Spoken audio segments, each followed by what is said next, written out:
நண்பர்கள் அனைவருக்கும் வணக்கம். Welcome to Raja story. நான் உங்கள் ராஜா.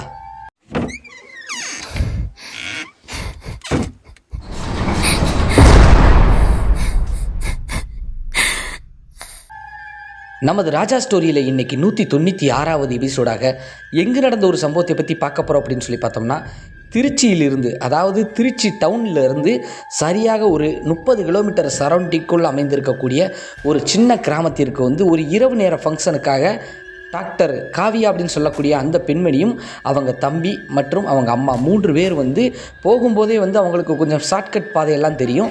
போகும்போது அவங்க தம்பி வண்டியை ட்ரைவ் பண்ணுறாங்க. அப்புறம் ஃபங்க்ஷன் முடிச்சுட்டு கரெக்டாக ஒரு 10-10:30 அதுக்குள்ளேயே கிளம்பிட்டாங்க. கிளம்பி ரிட்டன் வரும்போது அதே ஷார்ட்கட் பாதையிலே வந்துடலாம் அப்படிங்கும்போது கொஞ்சம் டயர்டாக இருக்கிற காரணத்தினால அவங்க அக்கா காவியா அவங்கள ட்ரைவ் பண்ண சொல்லியிருக்கிறாங்க. அவங்க ட்ரைவ் பண்ணும்போது கொஞ்சம் பாதை மாறி வேறு ஒரு இடத்துக்கு போயிட்டாங்க. அங்கே போய் பார்க்கும்போது அது ஒரு சுடுகாடாக இருக்குது. அங்கே இருந்தே அவங்களுக்கு நடந்த ஒரு சில அமானுஷ்யமான திகில் சம்பவத்தை தாங்க நாம் இன்னைக்கு 196வது எபிசோடாக நமது சேனலில் பார்க்க போகிறோம். மேலும் நண்பர்களே, நீங்கள் ஹாரர், த்ரில்லிங், அமானுஷ்யம் இது போன்ற கோஸ்ட் ஸ்டோரி எல்லாம் விரும்பி பார்ப்பீங்க கேட்பீங்க அப்படின்னா மறக்காமல் நமது ராஜா ஸ்டோரியை சப்ஸ்கிரைப் பண்ணி வச்சுட்டு பக்கத்தில் இருக்கக்கூடிய ஆல் அப்படிங்கிற பெல் பட்டனை அமைக்கிக்கோங்க. அப்போ தான் நாம் போடக்கூடிய அனைத்து வீடியோக்களுமே உங்களுக்கு உடனுக்குடன் சேர்ந்து விடும் அப்படிங்கிறத தெரியப்படுத்திக்கிறேன். மேலும் இந்த வீடியோ உங்களுக்கு பிடிச்சிருந்துச்சுன்னா மறக்காமல் இந்த வீடியோக்கு ஒரு லைக் போட்டுட்டு உங்கள் நண்பர்களுக்கும் இந்த வீடியோவை ஷேர் பண்ணி நம் சேனல் வளர்ச்சிக்கு பேர் உதவியாக இருங்களே நண்பர்களே.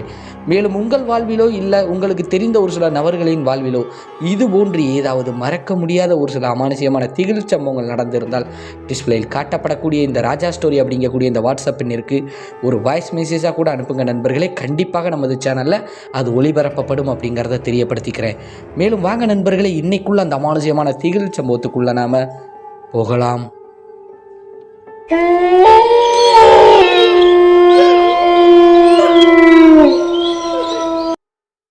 நாம் ஏற்கனவே குறிப்பிட்டு சொன்னது போல இந்த அமானுஷ்யமான திகில் சம்பவமானது திருச்சியில் இருந்து சரியாக ஒரு 30 கிலோமீட்டர் சரௌண்டிங்குள் அமைந்திருக்கக்கூடிய ஒரு சின்ன கிராமத்திற்கு ஒரு இரவு நேர ஃபங்க்ஷனுக்காக காவியா அப்படின்னு சொல்லக்கூடிய ஒரு டென்டல் ஸ்பெஷலிஸ்ட்டுங்க. அவங்க ஒரு டாக்டராக இருந்து வராங்க. அவங்களுக்கு வயசு கரெக்டாக 25ங்க.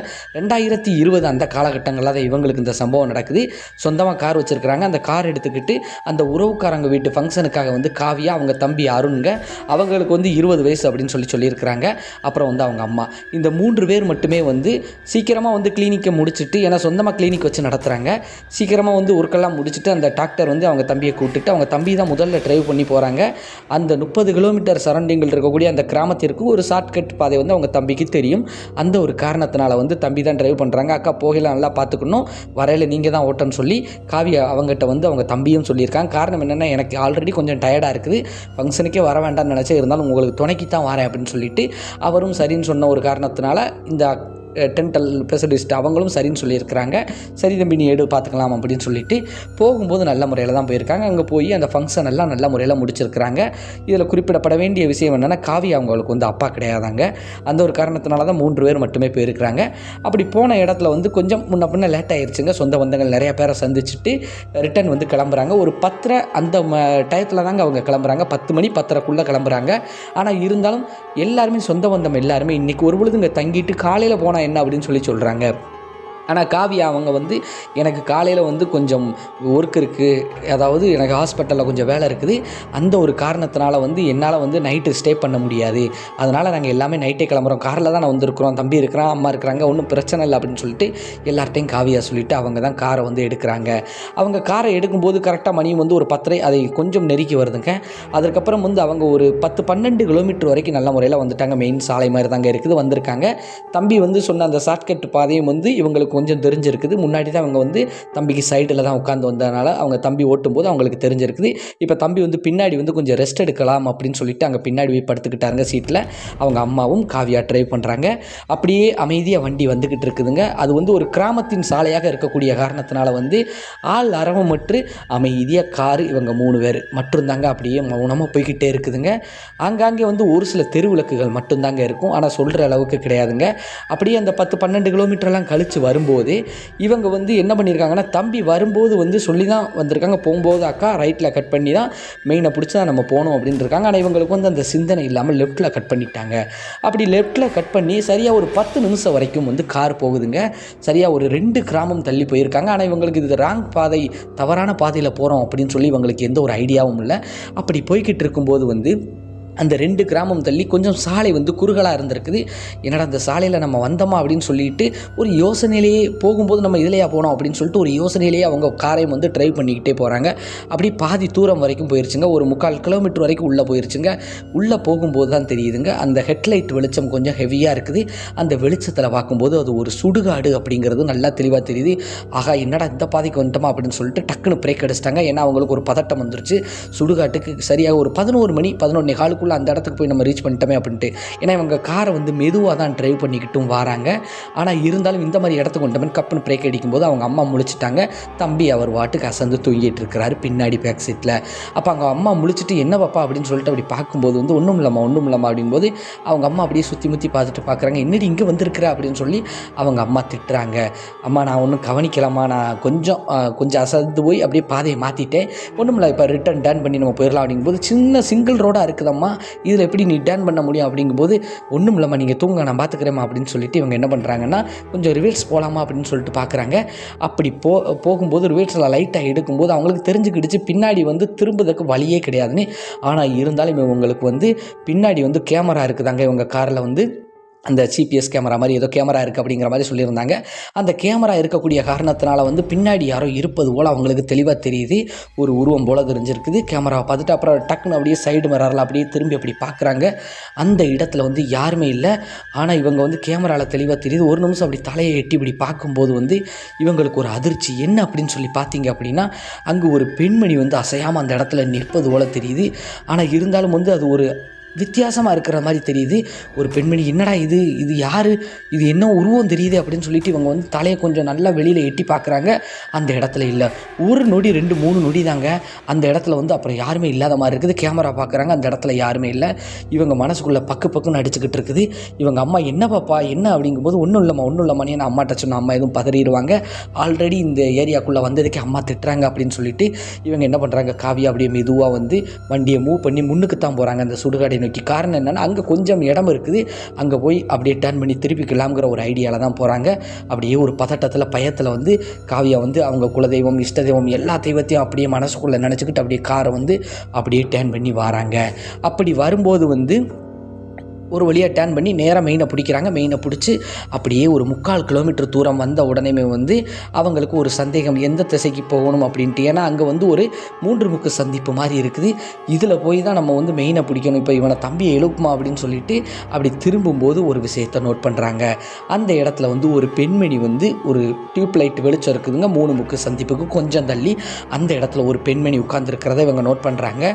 சரி இந்த அக்காட்ட கேட்டுடலாம், இந்த பெண்மணிகிட்ட எதுக்கு தூங்குறவனை போட்டு எழுப்பிக்கிட்டு பாதை எதுன்னு கேட்டால் சொல்லிட போகிறாங்க, மெயினை பிடிக்கிற பாதை அப்படின்னு சொல்லிட்டு இவங்க வந்து பேச்சு கொடுக்குறாங்க. இங்கே உட்காந்துக்கிட்டே அவங்க அம்மா வந்து கொஞ்சம் அசந்துட்டாங்க. ஆல்ரெடி அவங்க அசந்து தூங்கிக்கிட்டு தான் வந்தவங்க. இப்போ மெயின் பாதையில் தான் பாப்பாவை விட்டுட்டாங்களே அப்படின்னு சொல்லிட்டு மெயின் பாதையில் தானே போய்கிட்டு இருக்குன்னு சொல்லிட்டு மறுபடியும் கண்ணை சர்றாங்க. இப்போ வந்து காவியா வந்து அங்கிட்டு இருக்கக்கூடிய அந்த பெண்மணியை கூப்பிடும்போது அந்த பெண்மணிகிட்ட இருந்து எந்த ஒரு ரெஸ்பான்ஸுமே இல்லை. மறுபடியும் வந்து காவியா வந்து அக்கா அப்படின்னு சொல்லிட்டு அவங்க வந்து அந்த டோரெல்லாம் ஓப்பன் பண்ணிட்டு கொஞ்சம் இறங்கவும் இல்லைங்க, ஆனால் ஓப்பன் பண்ணிட்டு அக்கா இந்த மெயினுக்கு போகிற பாதை எங்கக்கா இருக்குது அப்படின்னு சொல்லி கேட்டுக்கிட்டே இருக்கிறாங்க. அங்கேருந்து எந்த ஒரு பதிலுமே இல்லை. அப்போ தான் இவங்களுக்கு ஒரு யோசனை வருது. என்ன அப்படின்னு சொல்லி பார்த்தோம்னா, மணி என்ன 11:15 11:30 கிட்ட நெருங்கி வருது. இந்நேரத்துக்கு வந்து ஒரு பெண்மணி அதுவும் ஒத்தையில் வந்து ஒரு டியூப் லைட் வெடிச்சது கீழே இருப்பாங்களா? ஒன்று இவங்க வந்து புத்தி சுவாதனம் இல்லாத ஒரு பெண்மணியாக இருக்க வாய்ப்பு இருக்குது, இல்லைனா வேறு எதுவும் இருக்குமோ அப்படின்னு சொல்லிட்டு அப்படியே டோரை லாக் பண்ணிவிட்டு அப்படியே என்ன பண்ணுறாங்க அப்படின்னா அந்த சைடு மிரரை வந்து ஏற்றுறாங்க. அதாவது அவங்க சைடில் இருக்கக்கூடிய கார் கண்ணாடியை வந்து ஏற்றுறாங்க. அப்படி ஏற்றும் போது டக்குன்னு சத்தம் கேட்டு அந்த பெண்மணி வந்து அப்படியே தலையை தூக்கி இந்த காரை நோக்கி அப்படியே பார்க்குதுங்க. அதாவது காவியாவை வந்து அப்படியே பார்க்குது. அப்படியே காவியா ஒரு நிமிஷம் அரண்டு போயிட்டாங்க. ஏன்னா அந்த சுடுகாட்டில் இருந்த ஒரு பெண்மணியின் உருவம் போலே அது கொஞ்சம் வித்தியாசமாக விகாரமாக இருந்ததுன்னு சொல்லியிருந்தோம் இல்லையா, அதே போலேயே இந்த பெண்மணியின் முகமும் வந்து முக பாவனையெல்லாம் ஒரு வித்தியாசமாக இருக்குது. வெளுத்து போன மாதிரி இருக்குது, தலைமுடியெல்லாம் விரிச்சு போட்ட மாதிரி இருக்குது. இருக்குது. இவங்க மிரண்டு போயிட்டாங்க.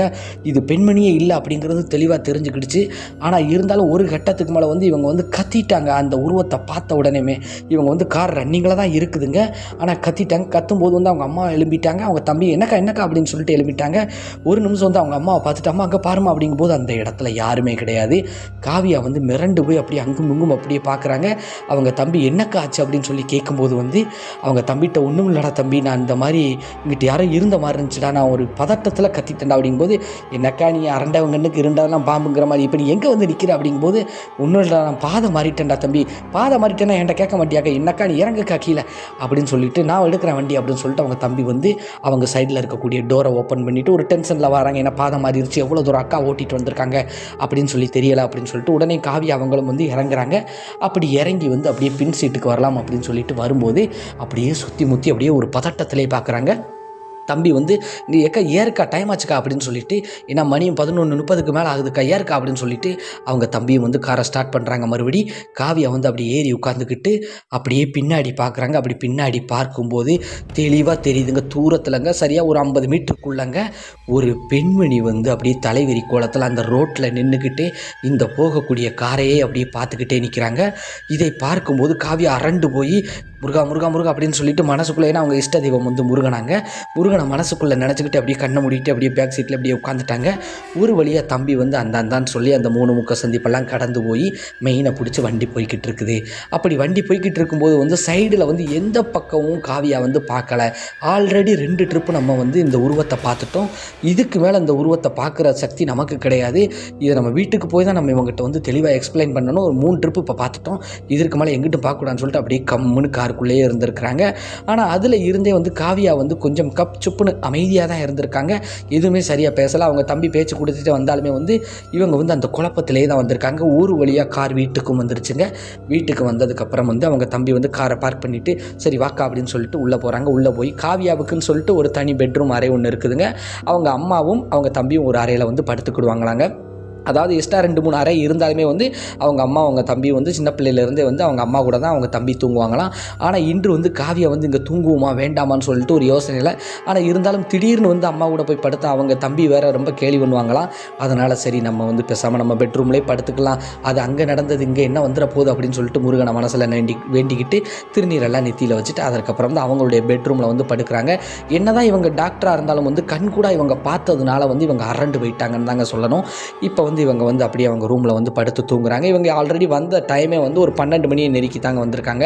12-12:15 கிட்ட தாங்க வந்திருக்கிறாங்க. அப்படி வந்ததுக்கப்புறம் வந்து கொஞ்சம் நேரம் வந்து தூக்கமே இல்லை. அதற்கப்புறம் எப்படி அசந்து தூங்குனாங்க அப்படின்னு சொல்லிட்டு அவங்களுக்கே தெரியலை. நல்ல தூக்கமுங்க. ஆனால் இருந்தாலும் அந்த தூக்கத்தில் வந்து இவங்க வீட்டுக்கு வெளியில் வந்து இவங்களுக்கு ஒரு சத்தம் ஒன்று கேட்குதுங்க. சரியாக எல்லாம் வாய்ப்பாக இருக்கும் போல தெரியுதுங்க. என்ன காரணம் அப்படின்னு சொல்லி பார்த்தோம் அப்படின்னா, இவங்க பெட்ரூமில் ஒரு சன்னல் இருக்குது. அந்த சன்னலெல்லாம் சாத்தி வச்சுட்டு தான் தூங்குறாங்க. ஆனால் சன்னலுக்கு வெளியில் வந்து யாரோ வந்து ஒரு ஹஸ்கி வாய்ஸில் வந்து இவங்க பேரை சொல்லி கூப்பிடுற மாதிரி இருக்குதுங்க. காவியா காவியா அப்படின்னு சொல்லி இவங்க பேரை சொல்லி கூப்பிடுற மாதிரி இருக்குது. இவங்க மிரண்டு போய் ஒரு நிமிஷத்தில் வந்து டக்குன்னு அப்படியே எந்திரிச்சு அப்படி பார்க்குறாங்க, எங்கே இருக்கிறோம் அப்படின்னு சொல்லிட்டு. ஏன்னா இவங்க ஏதோ காட்டுக்குள்ளே சிக்கின மாதிரி இவங்களுக்கு கனவு மாதிரியெல்லாம் வந்துருக்குது. ஆனால் இருந்தாலும் வந்து அரண்டு போய் எந்திரிச்ச உடனே தான் நம்ம பெட்ரூமில் தான் இருக்கோம் அப்படின்னு சொல்லிட்டு அவங்களுக்கு தெரிஞ்சுக்கிடுச்சு. ஆனால் இருந்தாலும் நம்மளை யாரோ கூட்ட மாதிரி இருந்துச்சு அப்படின்னு சொல்லிட்டு நனவான்னு தெரியலே அப்படின்னு சொல்லிட்டு காவியா வந்து அப்படியே உட்காந்துக்கிட்டே இருக்கிறாங்க. அப்புறம் வந்து மறுபடி கொஞ்சம் நேரம் கழித்து படுத்து தூங்கலாம் செய்யலைங்க, உட்கார்ந்த மாதிரியே தான் அப்படியே இருக்கிறாங்க. தலையில் கை வச்சுக்கிட்டு அப்படியே மறுபடி வந்து அந்த ஜன்னலுக்கு வெளியில் இருந்து யாரோ ஒரு பெண்மணி வந்து அழுதுகிட்டே கூப்பிடுவது போல இருந்திருக்குதுங்க. இதை கேட்கும்போது இவங்களுக்கு வந்து ஒரு பதட்டம் இருந்திருக்குது. நம்ம வீட்டுக்கு வெளியில் கொஞ்சம் தள்ளி கேப் விட்டு தான் வீடு இருக்குது. இது டவுன் ஏரியாவாக இருந்தாலும் இவங்க வீடு கொஞ்சம் விசாலமான வீடாக தான் இருக்குது. ஓரளவுக்கு வசதி மிகுந்த வீடாக தான் இருக்குது. காம்பவுண்ட் சுவரெல்லாம் இருக்குது. அதை தாண்டி இப்படி நெருக்கமாக வந்து யார் நம்மளை கூப்பிடுவாங்க பேர சொல்லி அப்படின்னு சொல்லிட்டு இவங்க ஒரு யோசனையில் இருக்காங்க. ஜன்னல் கதவை திறந்து பார்ப்போமா வேண்டாமான்னு சொல்லி ஒரு பதட்டத்திலே தான் இருக்கிறாங்க காவியா. ஆனால் இருந்தாலும் வந்து இவங்க லைட்டை வந்து கொஞ்சம், அதாவது இவங்க ஜன்னலுக்கு வெளியில் வந்து அந்த சீலிங்கில் வெளியிலேயே வந்து பல்ப் இருக்குதாங்க. அந்த பல்பை போட்டுட்டு தான் இதை ஜன்னலை திறந்து பார்க்கலாம்னு சொல்லிட்டு பல்பை போடுறாங்க. பல்பை போட்டுட்டு ஜன்னலை திறக்கலாம்னு நினைக்கும் போது ஒரு உருவம் அந்த ஜன்னல் கண்ணாடி வழியாக தெரியுதுங்க. கண்ணாடிக்கு வெளியில் தெளிவாலாம் தெரியலைங்க. ஆனால் இருந்தாலும் ஒரு உருவம் சரட்டுன்னு கிராஸ் ஆன மாதிரி இருக்குது. இப்போ ஜன்னலை இவங்க ஓப்பன் பண்ணவே கூடாதுங்கிற ஒரு மனநிலைமைக்கு வந்துட்டாங்க. டக்குன்னு லைட் ஆஃப் பண்ணிட்டு உடனே ஃபேனுக்கு நல்லா ஆஃப் பண்ணிட்டு அவங்க பெட்ஷீட்டை எடுத்துகிட்டு நேராக அவங்க அம்மாவுடைய பெட்ரூமுக்கு போய் கதவை தட்டுறாங்க. அதாவது அவங்க அம்மா அவங்க தம்பி வந்து அந்த பெட்ரூமில் தூங்குறாங்க. அந்த பெட்ரூம் போய் கதவை தட்டுறாங்க. கதவை தட்டும்போது அவங்க அம்மா தான் எந்திரிக்கிறாங்க. என்னம்மா என்ன அப்படிங்கும்போது வந்து, அம்மா எனக்கு என் ரூமில் தூக்கமே இல்லைம்மா, நான் உங்கள் ரூமில் வந்து படுத்து தூங்குறேன் அப்படின்னு சொல்லிட்டு காவியா வந்து ஒரு பதட்டத்தில் போய் படுக்கிறாங்க. பதட்டத்தில் படுக்கும்போது காவியா நல்லா பதறிட்டாங்க அப்படிங்கிறது வந்து அவங்க அம்மாவுக்கு தெளிவாக தெரியுதுங்க. காரணம் என்ன அப்படின்னா, அந்த சுடுகாட்டுக்கு போனது, இதை வச்சதெல்லாம் அவங்க அம்மாவுக்கு தெரியும் இல்லையா. காரில் இருக்கும்போது வந்து இந்த 3 முக்கு சந்திப்பில் வந்து கத்துனாங்க இல்லையா, இதெல்லாம் அவங்க அம்மாவுக்கு தெரியும்ல. அந்த ஒரு காரணத்தினால வந்து நம்ம பாப்பா எதுவும் நினச்சி பயந்துருச்சு அப்படின்னு சொல்லிட்டு தான் சரி படுத்து தூங்குமா அப்படின்னு சொல்லிட்டு தூங்க சொல்லியிருக்கிறாங்க. விடிய விடிய சரியாகவே தூங்கலையாங்க. ஆல்ரெடி அங்கே மணியும் வந்து 1 மணிக்கு மேலேயும் வந்து ஆயிருந்திருக்கு. ஆனால் இருந்தாலும் இவங்க விடிய விடிய தூங்கவே இல்லையாங்க. காலையில் இவங்க கிளினிக் சீக்கிரம் கிளம்பலாம்னு நினைக்கும் போது இவங்களால் எழும்பவே முடியல, எந்திரிக்கவே முடியலை. காரணம் என்ன அப்படின்னு சொல்லி பார்த்தோம் அப்படின்னா, இவங்க மேல் வந்து அனலாக கொதிச்சிருக்கு, காய்ச்சல் அடிக்குதுங்க. அப்புறம் வந்து அவங்க அம்மா வந்து பார்த்துட்டு, இன்றைக்கி நீ ஒன்றும் கிளினிக் போக வேண்டாம் பாப்பா அப்படின்னு சொல்லிட்டு, அதுக்கப்புறம் அவங்க ஃப்ரெண்டு ஒரு பெண்மணி வந்து டாக்டராங்க, அவங்களுக்கு வர சொல்லி அவங்க தான் வந்து இவங்களை வந்து க்யூர் பண்ணி விட்டுருக்குறாங்க. அதாவது வந்து காய்ச்சலில் இருந்து ஒரு இன்ஜெக்ஷன் மருந்து மாத்திரை எல்லாம் கொடுத்துட்டு ஊசியை போட்டு விட்டுட்டு அப்படியே போயிருக்கிறாங்க. போகும்போது அவங்க அம்மா வந்து நல்லா புரிஞ்சுக்கிட்டாங்க, சரி இதுக்கு மேலே வந்து பாப்பாவை அப்படியே விட்டால் சரிப்படாது, இது வந்து திடீர்னு காய்ச்சல் வந்திருக்கு அப்படின்னா இதாகத்தான் இருக்கும், சரி நோய்க்கும் பாரு பேய்க்கும் பாருன்னு சொல்லியிருக்காங்க. அந்த ஒரு காரணத்தினால வந்து நாம் என்ன பண்ணுவோம், நம்ம பாப்பா வந்து கோயிலுக்கு கூட்டு போகலாம் அப்படின்னு சொல்லிட்டு பக்கத்தில் இருக்கக்கூடிய வடகாசி அம்மன் கோயில் அப்படின்னு சொல்லிட்டு ஒரு கோயில், அங்கே வடகாசி அம்மன் கோயில், அந்த கோயிலுக்கு வந்து கூட்டு போயிருக்கிறாங்க.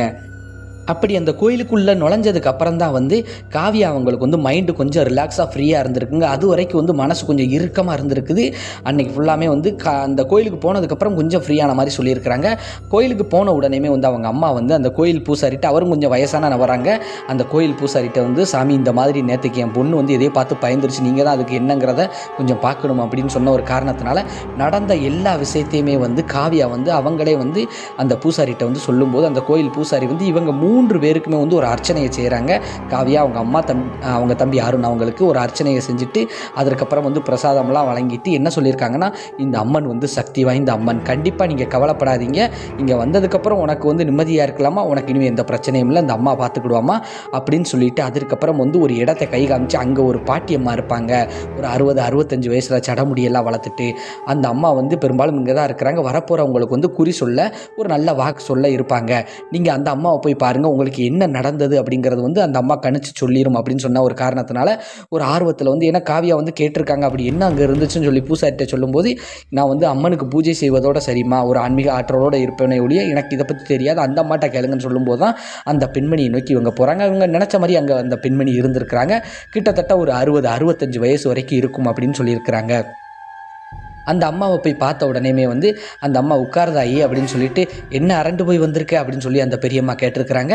அப்படி கேட்கும்போது வந்து இந்த காவியா அவங்க அம்மா எல்லாருமே சொல்லியிருக்கிறாங்க. நடந்த எல்லா விஷயத்தையும் சொல்லும்போது சிரிச்சுக்கிட்டு, ஒரு வயசு பிள்ளையாக இருந்திருக்க, பாதை மாதிரி நீ போகலாமா, அது உன்னை அங்கிட்டு இழுத்துட்டு போயிருக்குது அப்படின்னு சொல்லியிருக்குது.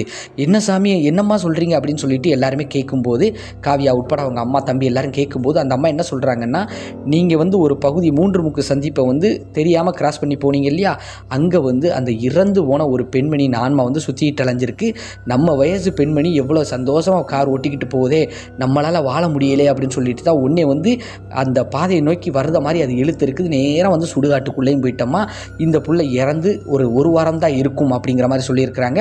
அதாவது உடம்பு சரியில்லாமல் தான் இறந்துருக்குது, எப்படியோ வாழணும் பிழைக்கணும் அப்படின்னு சொல்லி இருந்த ஒரு பெண்மணி வந்து உடம்பு சரியில்லாமல் இறந்துருக்குது. கொஞ்சம் வயசு பெண்மணி தான், 20-25 வயசு பெண்மணி தான், உடம்புக்கு ஏதோ ஒரு கோளாறு இருந்திருக்குதுங்க. அந்த ஒரு காரணத்தினால் அதோட கடைசி அந்த யூஸ் பண்ண பொருள் எல்லாமே வந்து அந்த இடுகாட்டில் போடுவாங்க இல்லையா, அந்த 3 முக்கு சந்திப்பில் வந்து போட்டிருக்கிறாங்க. அந்த பொண்ணு பயன்படுத்தின பொருள் எல்லாமே இவங்க அந்த 3 முக்கு சந்திப்பு வரும்போது அந்த பெண்மணி தாங்க அந்த இடத்துல இருந்திருக்கு. ரிட்டன் வரும்போது பார்த்துருக்காங்க.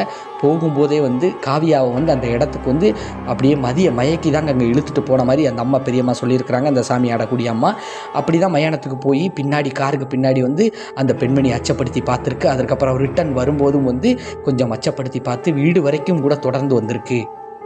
அப்படி வந்தாலுமே வந்து முழுசாக வந்து இந்த பெண்மணியை வந்து ஆக்கிரமிப்பு பண்ண முடியலையாங்க. காரணம் என்ன அப்படின்னு சொல்லி பார்த்தோம்னா, நீ தீவிர முருகன் பக்தியாதாயி அப்படின்னு சொல்லி அந்த அம்மாவே கேட்டிருக்காங்க. எப்படி அம்மா சொன்னீங்க அப்படிங்கும்போது, முருகனுடைய பார்வை உன் மேலே இருக்கம்மா, அந்த ஒரு காரணத்தினால தான்மா உன்னை வந்து முழுசாக அந்த ஆன்மாவால் வந்து பொசஸ் பண்ண முடியலை, அதாவது ஆக்கிரமிப்பு பண்ண முடியலை.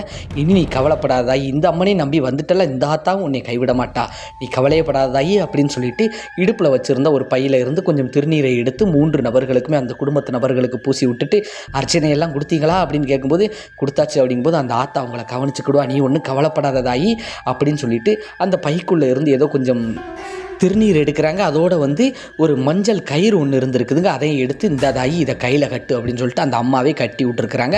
அப்புறம் வந்து ஒரு 2-3 முடிச்சு அவங்க தம்பி வந்து நல்ல முறையில் போட்டு முடிச்சு விட்ருக்காங்க. இது அவரக்கூடாதா, இது உன் கையிலே இருக்கட்டும், ஒன்றும் கலங்காத, கவலைப்படாதாயின்னா சீக்கிரம் கல்யாணம் முடிக்கணும் அப்படின்னு சொல்லிட்டு ஒரு நல்ல வார்த்தை, ஒரு 2-3 வார்த்தையை சொல்லி அந்த அம்மா அடுத்து அனுப்பி விட்ருக்காங்க. அதற்கப்புறம் வந்து ஒரு 2 நாள்லேயே வந்து காய்ச்சல் கம்ப்ளீட்டாக கிளியர் ஆயிடுச்சு. ஆனால் மறுநாளே அந்த கோயிலுக்கு போயிட்டு வந்த மறுநாளே வந்து கிளினிக்கெல்லாம் போயிருக்கிறாங்க. இவங்க போய் அந்த டென்டல் ஸ்பெஷலிஸ்ட்டாக இருக்காங்க இல்லையா, அந்த ஒர்க்கெல்லாம் இவங்க பார்த்துருக்குறாங்க. அதுக்கப்புறம் கொஞ்ச நாள் கழிச்சு வந்து இவங்களுக்கு எந்த ஒரு பிரச்சனையும் இல்லை. கொஞ்ச நாள் கழிச்சு வந்து இவங்களுக்கு ஒரு வரன் பார்த்து நல்ல முறையில் கல்யாணம்லாம் பண்ணி இப்போ 2 குழந்தைங்க இருப்பதாக வந்து சொல்லியிருக்கிறாங்க இந்த காவியா அந்த மேடம். அவங்க வந்து பரவாயில்லைங்க, ஆனால் இருந்தாலுமே வந்து ஒரு மருத்துவராக இருந்தாலும் கூட வந்து இது மேலே கொஞ்சம் நம்பிக்கை வச்சுருக்காங்க. ஏன்னா கண்ணு முன்னாடி அவங்க பார்த்துருந்துருக்காங்க. பெரும்பாலும் வந்து ஒரு சில நபர்கள் வந்து ஆன்மாவை கண் முன்னாடி பார்த்தா மட்டும்தாங்க நம்புவாங்க. ஆனால் இந்த காவியா வந்து அடித்து சொல்கிறாங்க அது ஆன்மா தான் அப்படின்னு சொல்கிறாங்க. என் கண்ணார நான் பார்த்தேன், எனக்கு நடந்ததை நினைக்கும் போது எனக்கு இப்போவும் அதிர்ச்சியாகவும் ஆச்சரியமாகவும் இருக்குது. இப்போதைக்கு எனக்கு எந்த ஒரு பிரச்சனையும் இல்லை. அந்த வடகாசி அம்மன் துணையோடையும் என் கடவுள் முருக கடவுளின் துணையோட நான் வந்து இப்போ மகிழ்ச்சியாக இருக்கேன் அப்படிங்கிற மாதிரி சொல்லி முடிச்சிருக்காங்க நண்பர்களே. மேலும் இந்த சம்பவம் வந்து எப்படி இருந்தது அப்படிங்கிறத வந்து மறக்காமல் வந்து கமெண்ட் செக்ஷனில் வந்து சொல்லிட்டு போங்கள் என் அருமை நண்பர்களே. மேலும் இந்த வீடியோ உங்களுக்கு பிடிச்சிருந்துச்சுன்னா மறக்காமல் இந்த வீடியோக்கு ஒரு லைக் போட்டுட்டு உங்கள் நண்பர்களுக்கும் இந்த வீடியோவை ஷேர் பண்ணி நம் சேனல் வளர்ச்சிக்கு பேர் உதவியாக இருங்கள் என் அன்பு நண்பர்களே. மேலும் உங்கள் வாழ்விலோ உங்களுக்கு தெரிந்த ஒரு சில நபர்களின் வாழ்விலோ இது போன்று ஏதாவது மறக்க முடியாத ஒரு சில அமானுஷ்யமான திகில் சம்பவங்கள் நடந்திருந்தால் டிஸ்பிளேயில் காட்டப்படக்கூடிய இந்த ராஜா ஸ்டோரி அப்படிங்கக்கூடிய என்னுடைய இந்த வாட்ஸ்அப் எண்ணிற்கு ஒரு வாய்ஸ் மெசேஜாக கூட அனுப்புங்க நண்பர்களே. கண்டிப்பாக நமது சேனலில் அது ஒளிபரப்பப்படும் அப்படிங்கிறத தெரியப்படுத்திக்கிறேன். மேலும் நண்பர்களே, இப்போ வர நீங்கள் நமது சேனலை சப்ஸ்கிரைப் பண்ணாமல் தான் பார்க்குறீங்க அப்படின்னா மறக்காமல் சப்ஸ்கிரைப் பண்ணிவிட்டு பக்கத்தில் இருக்கக்கூடிய ஆல் அப்படிங்கிற பெல் பட்டனை அமைக்கிக்கோங்க. அப்போ தான் நாம் போடக்கூடிய அனைத்து வீடியோக்களுமே உங்களுக்கு உடனுக்குடன் வந்து சேர்ந்து விடும் அப்படிங்கிறத தெரியப்படுத்திக்கிறேன். மேலும் நன்றி, வணக்கம் நண்பர்களே. நாம் அடுத்து இதே போன்று ஒரு அமானுஷ்யமான திகில் சம்பவத்தில் சந்திப்போம்.